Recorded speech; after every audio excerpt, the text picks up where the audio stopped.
Hi, Daisy and Eli. It's so good to see you again after a week off. We skipped a week. Yeah. So you've had lots of time to think about this lesson. And I'm super excited about this one because for the first time, I didn't have to do the work. You did the work for me. You chose what we were going to talk about and what we should read and listen to ahead of time. So the first thing I want to ask is why you chose the things you did.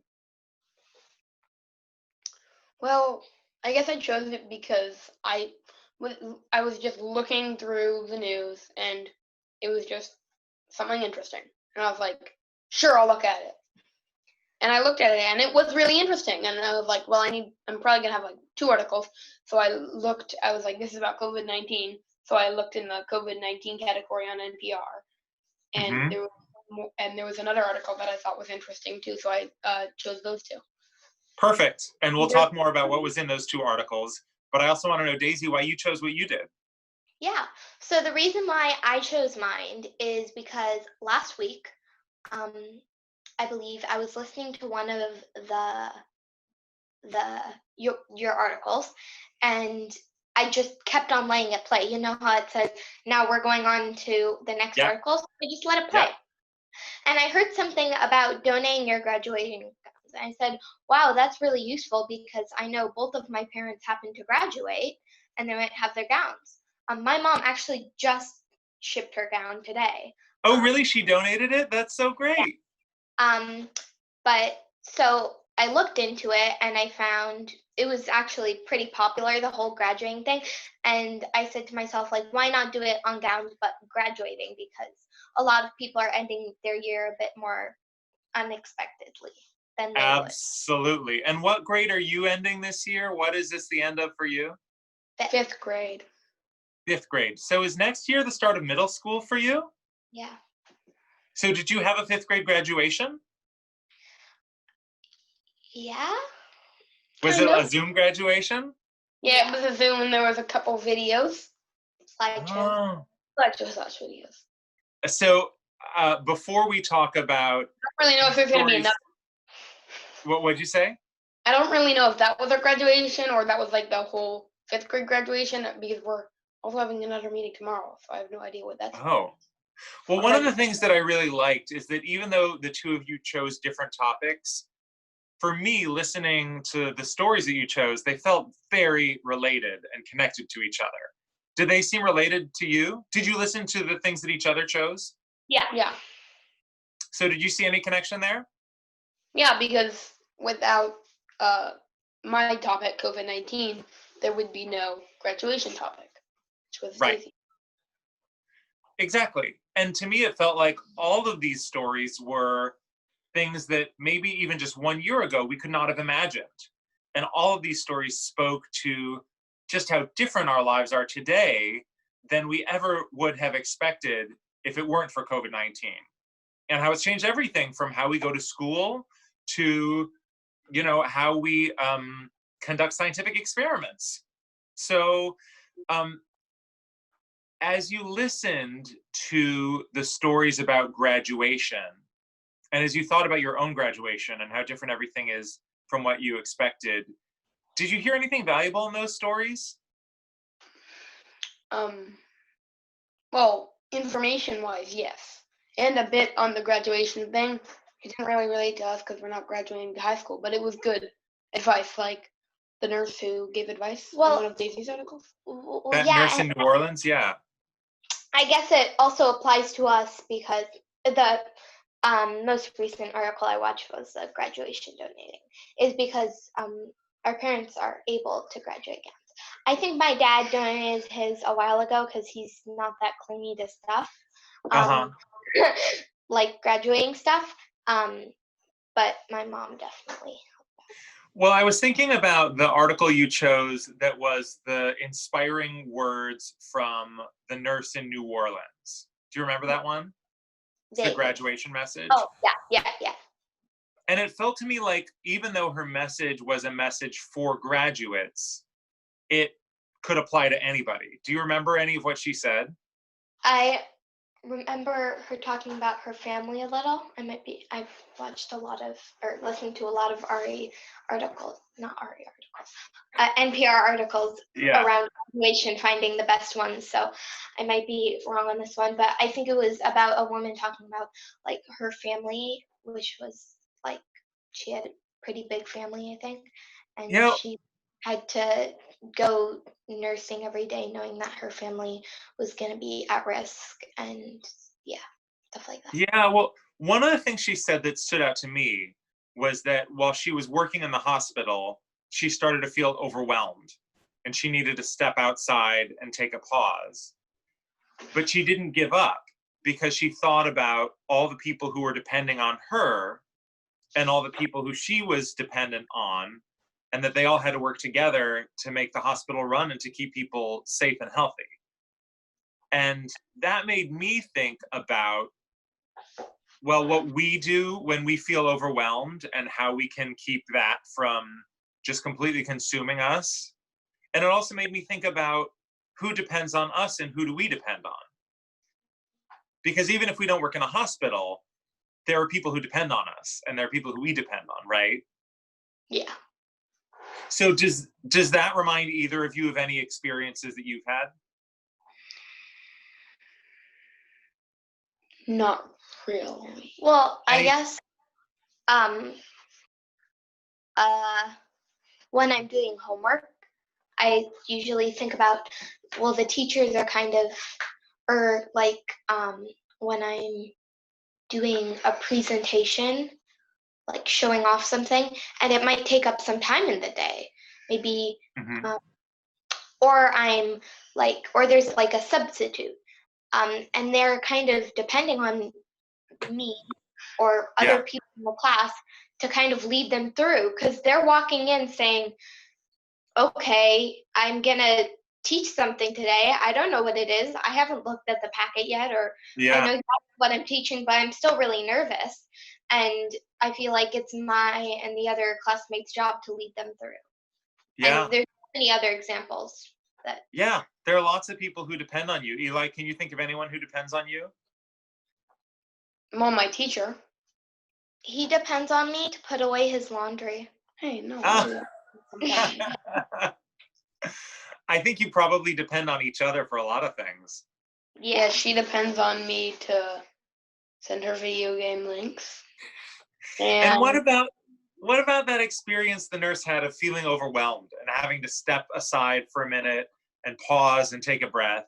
Do you relate to that at all? Is that an experience you've ever had? Yeah, I think I've had. I don't remember any Yeah, like distinct happenings, but it's fine to you just be like, if you are overwhelmed and some people are depending on you, you don't want to keep going. You want to take a break and get your wits back, because you could do something wrong, and the people who are depending on you could get hurt. I'm good at focusing really hard on big projects and then getting so caught up in them I don't realize that, like, I forgot to eat lunch. Oh, yeah. And I've had that step experience. aside and eat lunch and also probably take a break. Okay, so I'm going to put you on the spot since it is graduation season. And Daisy, since you chose 3 stories about graduation, I want each of you to pretend that you are giving a graduation speech to a class of students at graduation. What would you say in that speech? What advice would you give to people? What guidance would you offer? What wisdom would you share? I have 2 different ones. One of them is much better than the other. I'm not gonna say Go which. for it. First one, yeet. Second one, do your best. Wait, well, I didn't hear the first one. What was the first one? Yeet. Eat? Like, No, like, yeet. Y-E-E-T. oh, okay, okay. All right, Daisy, what's yours? First, I would probably say that a lot of the people that I was talking to were going to be ending up heroes. And some of the people that I'm talking to might end up winning awards. And some of the people might end up doing things they didn't intend to do when they were smaller. And other people will, uh, fail the first test they take in um, football. And then they try again, and now they're a football star. I'd probably say something like that. Well, I go on. Those are some great ideas about life taking you in directions that you don't expect and finding ways to make a difference. You use the word hero, and I wonder how you both define that, because especially now we hear a lot about people who we call heroes. And, there's Superman and Batman and Spider-Man and all, the Wonder Woman and the Black Panther, those are superheroes. But when you talk about heroes in the real world, what do each of you think that means? Who do you think of as heroes? Well, I think of heroes as some person who does either just one time or a bunch of times or their entire life does stuff to help people and not for their own personal gain. Like if there was a politician who was really nice to people and gave them stuff and gave really good donations, but did it all for their own personal gain, to like be president or to, I don't know, just to like impress people, just to make themselves look better than what they really were. Like, oh, For their own personal benefit instead of for public service. I would not consider that a hero. I would consider that someone who's selfish, and like it's okay to do stuff for yourself sometimes. In fact, if you never do anything for yourself, you're not going to have a very good life. But doing stuff to help other people is important too. Yeah, that's heroic. Doing things that are selfless to help others. Daisy, what do you think of as what makes a hero? Well, I think people who protect other people's lives when they're at risk. I mean, that's pretty big.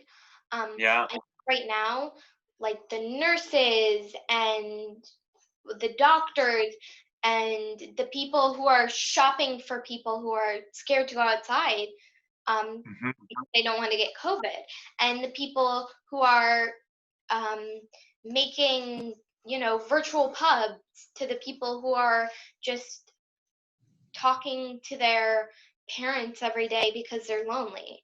I think they're all doing something that really helps. Yeah, that's beautiful. Before we move on to the COVID-19 stories that Eli chose, did either of you have any questions or things that you wanted to talk about in these stories about graduation?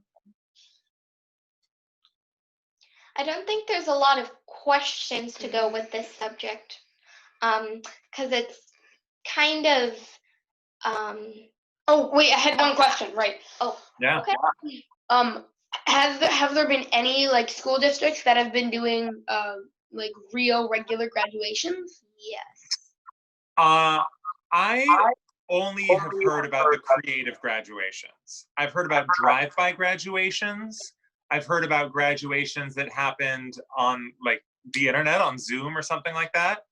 I heard about a graduation that happened on a ski lift, where the graduates sat on the ski lift and it took them past the person handing out the diplomas. And so maybe there are schools that have done regular graduations, but I've only heard about the more creative ones. I've also heard about regular graduation, but everyone stays 12 feet apart, and when they walk, or more like, well, they did do 6 feet apart, but when they walked up, like, I bet they had like a drone or something that gave them the diploma. Okay, so they wore masks, but I'm not sure. So I have another question for you before we move on from this topic, which is that you're graduating from elementary school in a very strange, unusual time. And, a lot of this semester has been homeschooling and online school for you. And eventually things will go back to normal. And I wonder whether you think this experience will have a lasting impact on you, or will it just be something you remember about a strange time when you were in the 5th grade? Do you think that it's going to shape you in the long term? Oh, yes. Well, I wouldn't be surprised if we didn't have at the start of the school year next year. I wouldn't be surprised if there was the first couple months of our middle school were homeschooled. But I mean even longer term, like 5 or 10 years. I remember if the first year of my middle school like either completely or just the start of it, was I just couldn't go. This will probably take a lasting impact on me. Like if they somehow find a cure for COVID-19 really quickly, What if? it will probably still have a small impact Well, on me, but I not a think huge they one. have found a cure. Daisy, what were you about to say? Anyway, They have. if a kindergartner, Eli, walked up to you and actually no, a preschooler walked up to you and said, "I'm nervous about elementary school." What was it like in your elementary school? What would you bring up COVID? I would probably say, well, if it was a preschooler, like if it was a really really smart preschooler who like understood stuff, or Yes, like sure. depending Let's on like make it a really okay, smart. then I would tell them preschooler. about COVID-19. But if they were a preschooler who was like Well, really So let me ask a related but slightly different question, which is that, okay, let's imagine that 10 years from now you remember this as something that was different. How do you think this experience has changed you? it's taught me to recognize even more that some people are just there's almost no way for them to have a regular life where they have a job, a house, and enough food. It's like even it's people more that complicated. are really no, I'm telling what I learned. Okay. But telling people like even like really rich people, they can go right down. It's helped me really recognize, like I've already recognized that some people just don't have a regular life, like a comfortable life. It sounds like you're saying this experience I'm gonna has get down. made you understand inequality a little more and maybe appreciate your own privilege a little more. Is that right? Definitely. Daisy, how do you think this has changed you? I think one, it's made me more organized. Because I have less to do, I decided to clean. Like I said, I Me would too. I've gotten a lot better at cleaning during this pandemic. do the laundry. Don't take this for granted, anyone. Don't like tell anyone this. Like don't tell anyone in the family, meaning my brother and my In the dad. house whose laundry you might be asked to do. Is that what you're saying? I said I would do their laundry, and I have their laundry. Thank you. Okay. So yeah, go on. And I've also I like clean the kitchen, and I do like a full house clean every 2 time minutes. every time I finished all my work, and I just Yeah. need And do you think that's something that'll stay even after life goes back to normal and you can go see your friends whenever you want to? Or even before COVID-19. I just have more time to do it now because I Yeah. take a break and I can clean, whereas at school I can put my pencils in a jar, but I can't really go back home and clean. So I know that this lockdown has been frustrating in all kinds of ways, but is there anything you've discovered that you actually really liked during the lockdown that you think you might keep doing even once life goes back to normal? Things that you have learned to appreciate in a different way? I used to like never be able to play games on my computer. Like I had a limited number of games I could play, and then I finally earned games, and now I'm like, wow, I have so much time to play games now. Okay, computer games. How about you, Daisy? And also spending time with the family. Like when I was at school, I would be like, oh, hey mom, and I would just like go read or go play like one of the 3 computer games I had, and or I would just like do research for a project or something. But now I'm like spending a lot of time with my family, so I'm realizing, wow, I've missed spending a lot of time with you, and I'm like, still, even though I spend a lot of time with them, I want to actually spend like quality time with them. When back in the school year, I would be like, hey mom, and maybe rarely if I hadn't seen my mom in a week, I would be like, mom, do you want to play a board game, or dad, do you want to? I don't know. My dad and me usually do random stuff. Like Yeah. And sometimes we play NetHack. How about you, Daisy? But yeah, I just want to spend more time with my family. I like doing art with my mom. Like we try to we just painted Starry Night. You know the fun thing though, she used to be an artist, So I get like these amazing paintings, and I give her like half-done paintings, and I say so it's really worth it. Sounds like a good trade. I also like baking. Most recently, I baked a apple spice cake from the Joy, Yum. and That's definitely something you can keep doing after life goes back to normal. so good. I'm gonna try to find a way to put less sugar, because Mm. a cup of sugar, which is a lot if you calculate it. Beef food. Yeah, my dad and I are gonna try to make. But yeah, bacon. Okay, shall we pivot to the stories that Eli chose about COVID-19? Sure. Okay, so do you want to kick off the conversation, Eli, or do you want me to ask some questions? Ask some questions. I have no idea. Okay.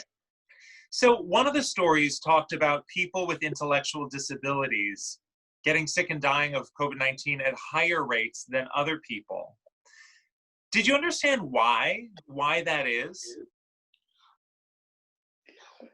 I really didn't. I just it wasn't like completely 100% proven. It could have just been coincidence, right? It was only like a 2% increase, right? Or was it like in every? I forget whether it was in every. No, they were dying at a rate twice as high as the general population. I remember why. It's you remember why, Daisy? Okay, go ahead. People with disabilities are more likely to have like lung problems and body functioning problems.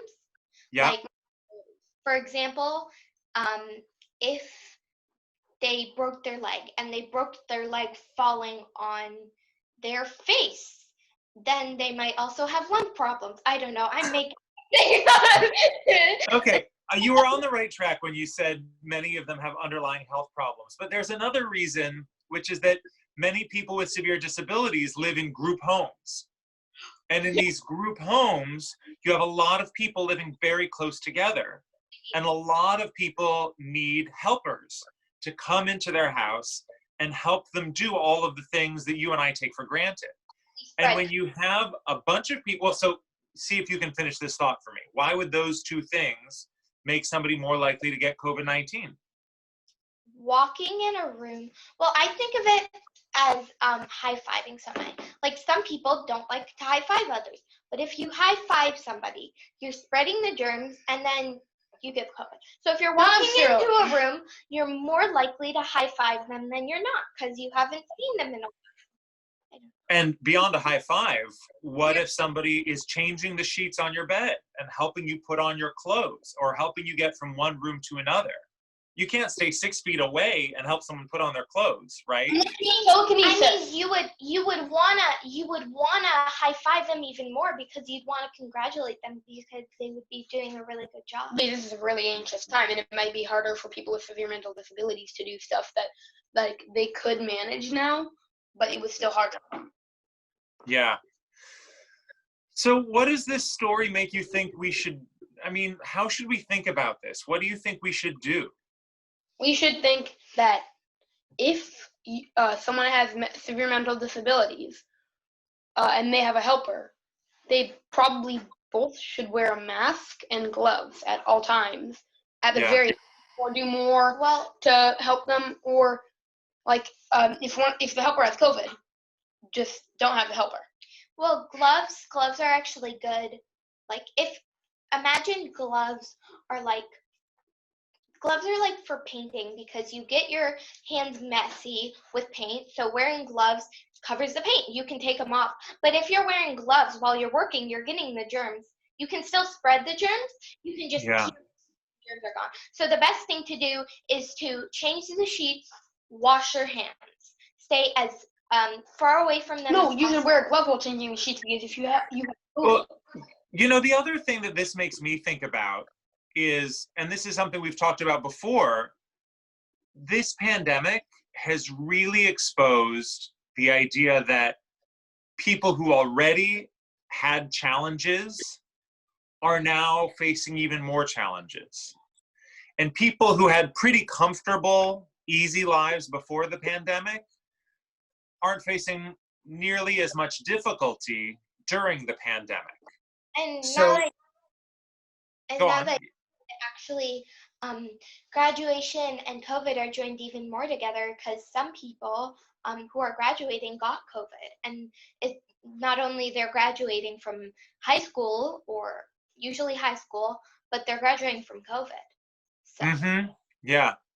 and it's because they don't get the graduation that they would be expected to. Yeah. The other story that you chose, Eli, was really interesting to me about the challenge trials. Do you remember what a human challenge trial is? Can you describe it? Either of you? You give someone COVID or the flu or some disease in a controlled amount, not like, oh, here's someone with COVID, go in direct contact with them for like an hour so you can get COVID.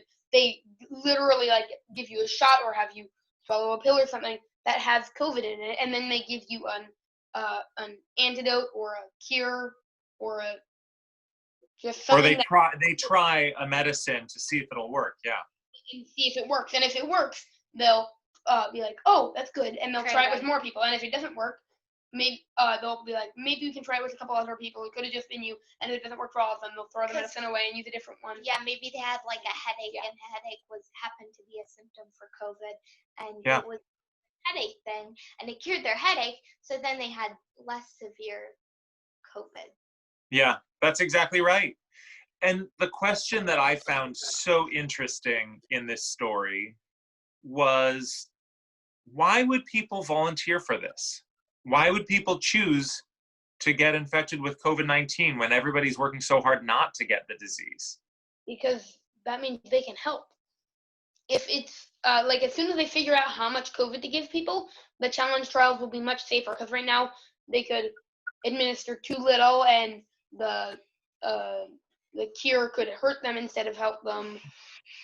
And if they give too much, obvious consequences, they could like actually get severe COVID and die.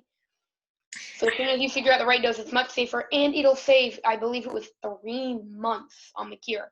And that, if the cure was going to be found without challenge trials at the end of summer, that means no COVID with no summer.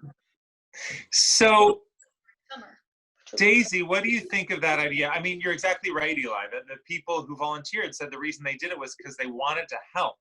Daisy, what do you think of that idea of volunteering to get a disease like COVID-19 because you want to be helpful, because you want to be part of the solution? Yeah, so I think I might have said this in one of our last videos, but honestly, if I see my mom making a beautiful art piece, or if somebody's organizing something and I know it's going to look really good, I always want to try to be a part of it, because then I'll be that person who helped make the pantry look amazing. So I think that's the same with people who are helping with the COVID thing. I think there would actually be 2 reasons. They want to be a part of something, and they want to help. They know that many people are suffering with COVID because they don't have jobs and they can't get jobs. Yeah. It'll stop suffering. So, you know, because we're close to the end of the semester, I'm thinking sort of big picture about like all of the lessons that we've done over the last 3 months. And the thing that we're talking about right now, somebody being willing to get COVID-19 to be part of this experiment, to try to be part of a solution, for me kind of ties in with so many of the other lessons that you've done. The lesson that you did with Krupa Desai about moral philosophy, the lesson that you did with Dr. Costanzo, the lesson that we did about protests in Hong Kong, the lesson that we did about racism. I feel like all of these sort of have something in common. Can you think of what that is? They all wouldn't be there as much without COVID, except really the riots. I was thinking about something a little different, something that actually is not specifically COVID related at all, but just much more general. Daisy, any guesses? Like people getting, I don't know. Well, so I was thinking that all of these lessons, in one way or another, explore, not every lesson that we've done over the last 3 months, but many of the specific things we've talked about get at the general idea of how much in life we do for ourselves and how much we do for other people. You know, if I am not personally harmed by racism, am I willing to go out and fight racism because I know that it's wrong? Am I willing to volunteer to be infected with COVID-19 in the hopes of speeding up a cure that might help someone else? Am I willing to march in the streets for rights that I believe are important, even if I might be tear gassed for marching? All of these questions and all of these discussions are about how much do we think outside of ourselves and our personal self-interest, and how much do we think about the people around us, you know, the people who depend on us and the people who we depend on, to bring it back to that graduation speech. Has your thinking about that question evolved at all over the course of these, I don't know, 13 weeks or so? Yeah, I would say it has a bit. Just like little nudges in either direction, like, wow, it would really help to do this, but wait, it's also there's reason to do that, but Let me tell you, it's a lifelong process and there's not a straightforward, simple answer. Daisy, what do you think? Has the way that you think about these issues changed at all over the last few months? Like now I would be like willing, like I made ear savers, which are just things that help masks, because usually masks are either too big or too small, and it helps fit them on people. I have dropped off about like 300, maybe, I don't know, to people in need, and I am willing, and I'm trying to search for people to help, because, well, I'm not trying to search, I know how to search them, but I'm willing to help. You know what the Jewish idea tikkun olam is? I don't believe so. I don't know. So tikkun olam literally means repairing the world, but it's a term that refers to the reason that we're here on this earth. And the idea is we're here on this earth to make things better, so that when we leave the earth, it's in a better place than we found it. That we've done something to help repair the world. Whether that's making masks for people who need it, or fighting for the rights of people who don't have opportunities, or giving food to people who are hungry. Whatever those little gestures are, those are ways of improving, repairing, healing the world, and doing what is known as tikkun olam. And it seems like so many of the different conversations we've had kind of tie back to that idea, maybe in a slightly indirect way. yeah. So, unless you have any other questions about these stories, this is going to bring to a conclusion our last current events discussion before your final project. Yes. Can you believe it? Are you ready for summer break? It's not happening. All right. Yes, I'm ready. Okay, well, before we get to summer break, you are going to have a 2-week final project, and I'm going to give you the details of that final project in Monday's video, okay? All right. All right, thank you for an amazing semester of conversations, and I can't wait to see your final projects. Bye. Bye. Bye.